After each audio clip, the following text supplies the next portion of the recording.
Hey there traders, Steve Miley here, the market chartist for FX Explained. Here we're looking at the DAX future in here, the German benchmark index, and certainly a far more negative tone. Global equity indices plunging in here to start off the week on Monday, having had fairly weak closes on the US equity indices back on Friday. A resumption of a more bearish theme in here across the board.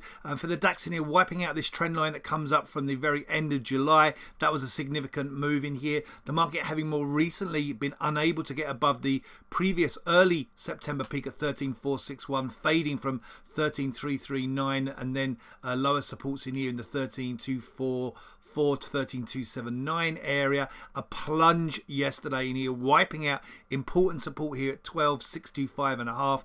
That signifies a shift from what was a more bullish theme. We had a more bullish theme with this push up to 34.61 above the previous July high. That's been neutralized now, and we're back into more of a range environment. But within that range environment, real threat now down to a challenge to this low from late July, 12,199.5.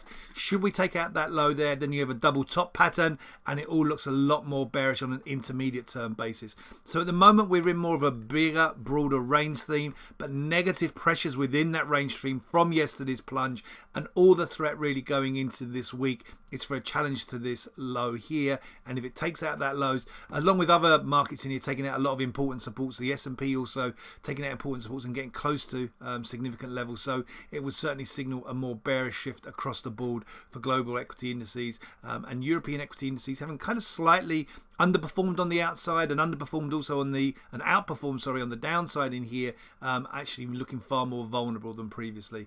So certainly downside threats for the DAX. Watching out for support levels in here today, guys, and looking for another potentially bearish day today and for the end of September. Going to wish you all a great trading day. Please do stay safe out there, and I'll be back with you soon.